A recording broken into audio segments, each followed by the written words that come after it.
Halo Observers, kembali lagi di Jurnal Forensic File bersama saya Denny Darko dan Dr. Sumiastri Purwanti. Salam Forensikers.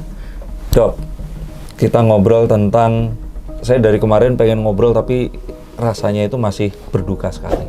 Iya. Tentang KRI Nanggala 402 itu. Dan memang sepanjang hidup saya ya, ini baru kejadian kapal selam itu hilang dan akhirnya ditemukan sudah dalam kondisi karam itu ya baru sekali ini saya, Dok. Dan saat terjadi sesuatu itu kan kita manusia itu berimajinasi kejadiannya seperti apa dan sebagainya. Jadi kalau memang yang saya kemarin dapat itu kedalamannya 838 hampir 1 kilo dari permukaan laut dan sudah terbelah, jadi pasti kan nggak akan ada yang bisa selamat ya. Nah, kalau menurut dokter sendiri itu oksigen yang di situ mereka itu berarti meninggalnya kira-kira ini kalau secara forensik ya, Dok ya. Itu karena apa dan atau gini. Dokter waktu itu sudah siap-siap ya kalau seandainya diperlukan untuk dipanggil ke Bali ya. Jadi ceritanya kan saya sendiri belum pernah mengalami atau menangani kasus kapal tenggelam. Iya.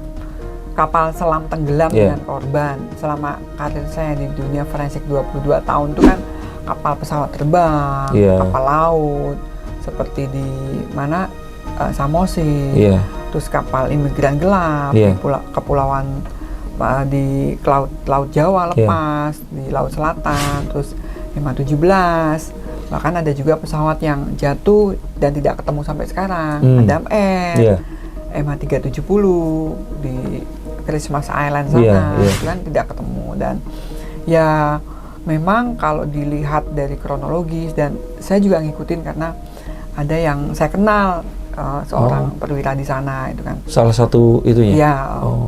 Dan saya ya ikut merasakan kesedihannya dan ikut berharap ketemu dengan apa adanya hidup sehat. Kan.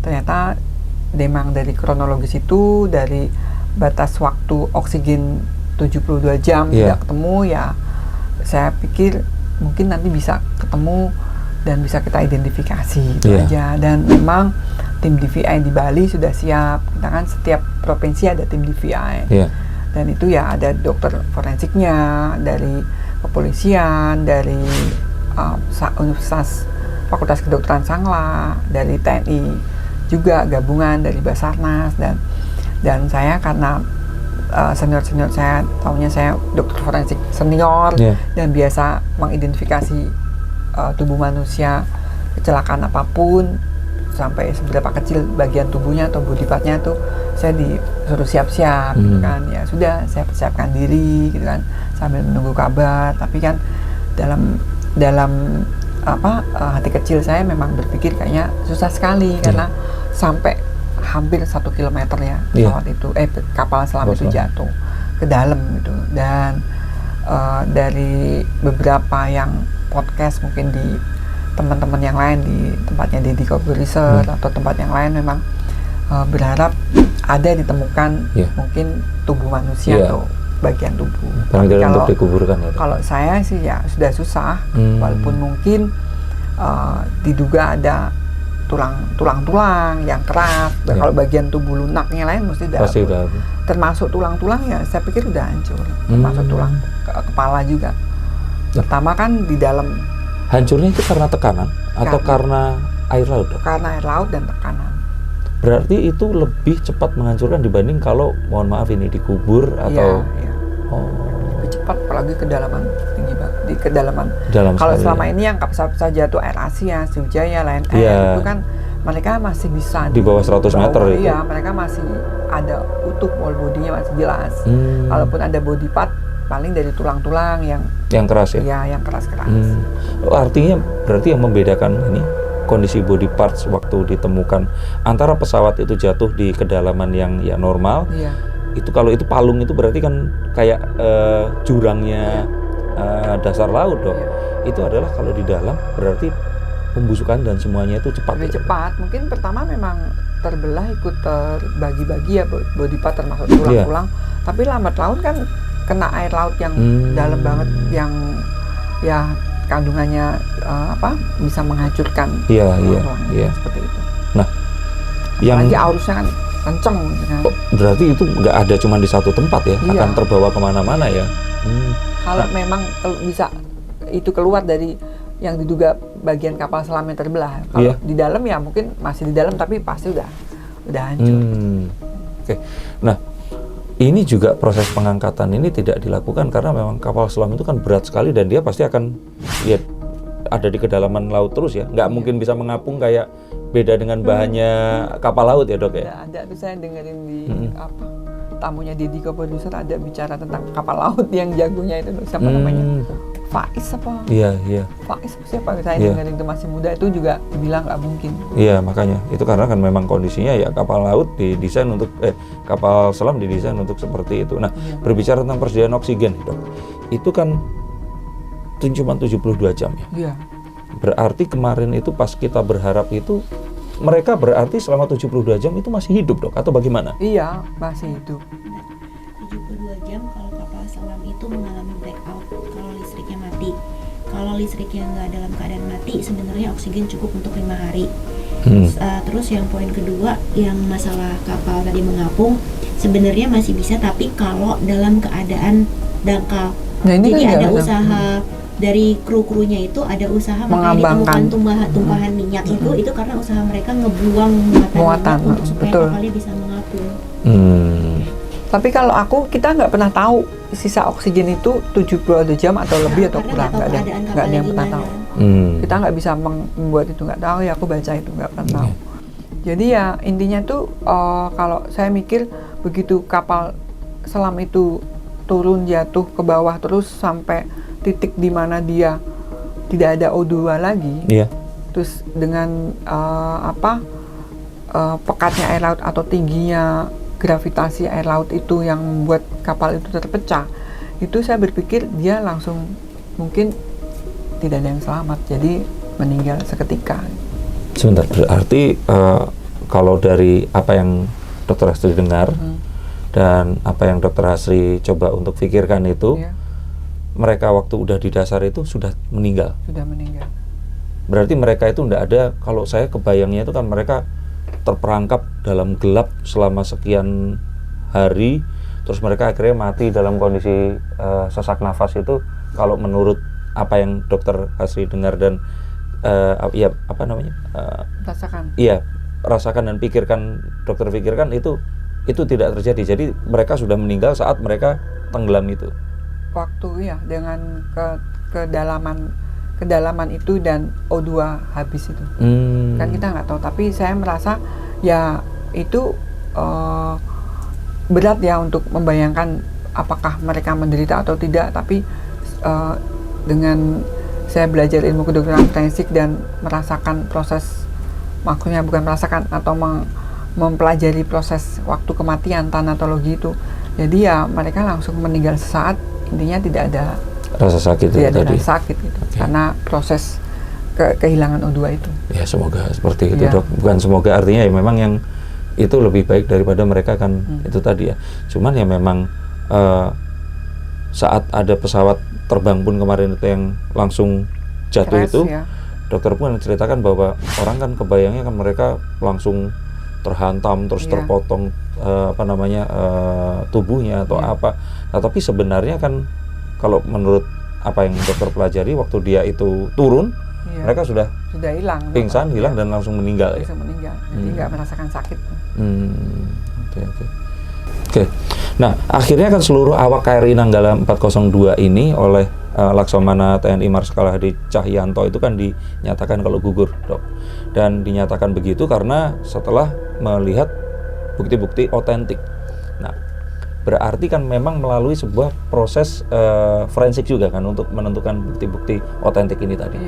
Itu kira-kira apa saja sih, Dok, yang disampaikan tadi itu? Saya mungkin mikirnya karena dirasa sudah tidak ada O2, pasti kan berhenti nafas kan, terus sudah nggak bisa diharapkan lagi, dan semakin dalam tenggelam, terus kapal terbelah 3 ya sudah udah pasti itu pasti. Ya. Dan dia katanya nggak sempat pakai mungkin baju pelindung yang buat melindungi di bawah itu. Ya itu nggak bisa, jadi memang berat. apalagi begitu O2 nggak ada, udah kuncinya di situ. Ya, mungkin kalau orang awam berpikir kan, loh kalau kapalnya terbelah, mereka kan tinggal berenang ke atas gitu dok. Iya. Mungkin pas terbelah itu ya, mohon maaf, mungkin sudah meninggal dunia. Iya, dan kedalaman itu kan sebenarnya kan bisa meremukkan ini juga kan, Iya, bagian tubuh semuanya. Iya, tekanannya kan pasti besar sekali. Iya, bagian besar. Iya. Nah, dok, perbedaannya apa kira-kira antara ini dan yang di Danau Toba waktu itu? Waktu buktinya di Danau Toba aja, saya nunggu 10 hari itu. Tidak ada yang Saya pikir mengapung. jenazahnya ada yang ngapung. Ternyata masuk ke dalam dan lebih dari 60 meter. Lah, mungkin ya karena nggak bisa terangkat dan sudah kehabisan nafas ya, atau O2 karena terendam air danau ya, otomatis mereka hancur di bawah mungkin. Iya, makanya. Iya. Dan biasanya kan kalau saya nangani kasus-kasus korban tenggelamnya kapal kayak Senopati, Imigran Gelap, itu masih tenggelam terus ngapung itu di atas 20 meteran gitu. Iya. Apalagi kalau ini kan 16-17 kali lipat lebih dalam dok, ya kan. Itu yang Danau Toba yang 60 meter aja nggak ada yang mengambang, apalagi ini ya berarti. Iya, terus air tawar lagi kan, berarti beda kan. Oh. Ya, tapi ya itulah, makanya kita nggak tahu juga nih dalamnya Danau Toba kan berapa kan sampai tidak ada yang ke atas lagi itu kan, jenazahnya itu. Padahal kan katanya ada yang di atas kapal itu, dek itu yang terperangkap di situ, minimal kan itu kan nggak akan terhalang atau apa gitu. Misalnya bisa pecah atau dia bisa keluar itu, tapi ternyata juga nggak bisa ya.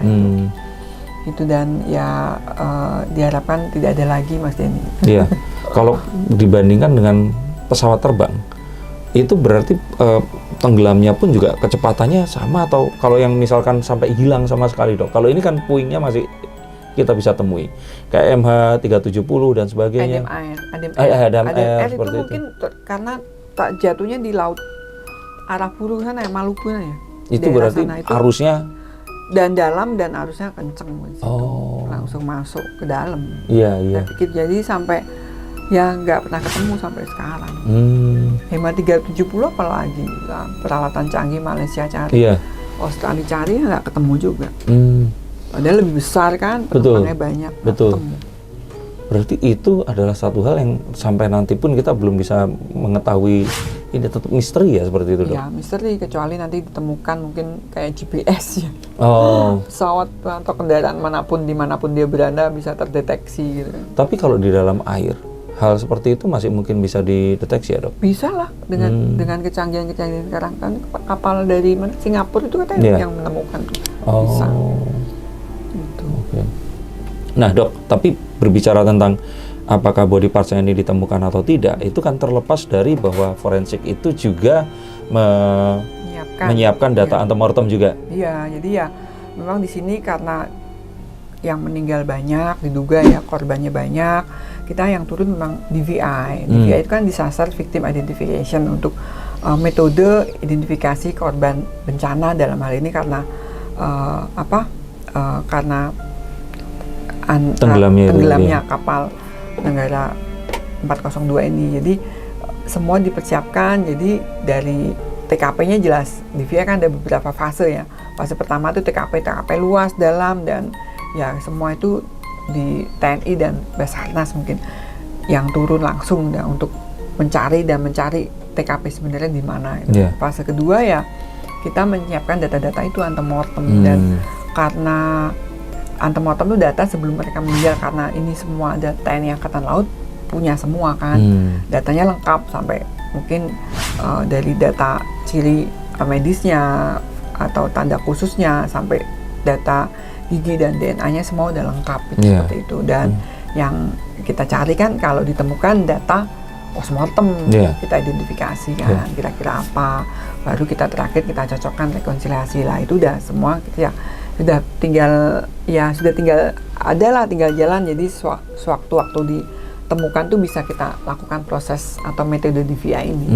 Dan itu memang standar internasional itu seperti itu. Jadi kita harus berpacu dengan waktu, dengan proses pembusukan, dan kita juga harus bisa menjelaskan ke masyarakat, bahkan ke keluarganya, kalau memang dia teridentifikasi ini dan tidak bisa diganggu gugat karena secara ilmiah bisa dipertanggungjawabkan. Betul, Dok. Gitu. Jadi kalau memang mungkin korbannya 53 bisa diidentifikasi 3 atau 45 ya kita juga nggak tahu dan itu semua jelas dan kasus-kasus yang dulu juga semua proses identifikasi berjalan seperti itu dan bila teridentifikasi kita memberikan ke keluarganya juga surat kematian, surat teridentifikasi seperti itu. Kalau memang butuh untuk kepentingan asuransi, warusan itu penting banget. Yang rawan tuh kan kalau kapal selam ini kan close disaster, jadi udah tahu siapa saja di situ termasuk. Kadang kita sebut open juga karena luas kan TKP-nya, tapi karena close dia di dalam. Penumpangnya udah jelas. Termasuk kapal, pesawat terbang itu juga close, tapi kalau jatuh di air, di tabrak gunung jadi open seperti itu. Dan penyidikan penting banget. Ini ulah manusia kah atau kesalahan teknisi kah atau kesalahan dari kapalnya sendiri yang mungkin sudah harus diganti seperti itu. Dan itu memang sampai sekarang kalau contohnya kasus MH17 juga itu masih terus dibuktikan ini memang karena apa nih dari luka-luka di tubuh korban itu karena rudal kah atau memang jatuh kah atau karena memang ledakan itu biar bisa menuntut yang melakukan itu tadi. Itulah pentingnya DBI. Memang sebenarnya kesannya kok singkat, ringkas, mudah tapi sebenarnya sulit dan kita kalau udah terakhir itu sampai sekarang kasus Air Asia itu belum selesai karena warisan. Karena kan banyak asuransi yang meninggal sekeluarga punya asuransinya beberapa MMA, dan keluarga yang lain pengen lah yang belum ketemu, belum teridentifikasi masih nunggu dulu. Kan harus putusan pengadilan akhirnya. Iya kan mereka nuntut juga gitu kan. Putusan pengadilan karena kan nggak ketemu, belum teridentifikasi gitu. Kalau yang kemarin misalkan kan sempat beredar tuh video mereka main musik dan sebagainya, itu berarti masuk ke data antemortem? Antemortem bisa. Ternyata sebelum meninggal dia mungkin pakai baju ini ciri itu bisa. Kemarin udah kita kumpulin juga tuh kan bilang ada aku rindu ada yang foto sendiri. Terus ada komandan kapalnya bilang kan, itu bisa kita lihat semua dari ciri wajahnya. Itu data antemortem memang. Dan kalau seandainya pun misalkan nih ada satu kapal bisa masuk ke dalam, terus kemudian tidak berhasil mengangkat, tapi berhasil memfoto saja itu kemarin itu juga masuknya postmortem, Dok? Iya, masuknya postmortem. Yang terbelah jadi 3 dan sebagainya itu data postmortem ya? Iya, postmortem. Data didapat setelah mereka meninggal dunia. Gitu. Ya harapannya memang ini jadi yang terakhir ya, Dok ya? Yang ini saya belum pernah mengalami. Dan semoga terakhir ya, walaupun kalau pesawat terbang kayak pesawat tempur dan sebagainya pernah beberapa kali itu jatuh Hercules dan sebagainya. Cuman kapal selam kapal selam itu kan orang berpikir udah di bawah kan nggak mungkin jatuh, tapi ternyata bisa tenggelam dan saat itu terjadi. Itu Garuda atau Mandala yang jatuh di Medan itu kan juga close jadi open karena korbannya kan masyarakat sekitar situ. Mana-mana. Ya itu tadi. Semoga keluarga yang ditinggalkan diberikan kekuatan dan memang akhirnya ini akan jadi satu peristiwa yang cukup sekali ini saja dan kita berdoa yang terbaik untuk para pahlawan yang telah gugur di dalam tugas mereka ini tadi. Terima kasih Dr. Astri sudah ngobrolin ini. Kita sekarang mau ngobrol tentang COVID yang sekarang sedang beranjak naik lagi. Takutnya gelombang kedua ini akan datang. Semoga tidak. Dan terima kasih sudah menyaksikan ini.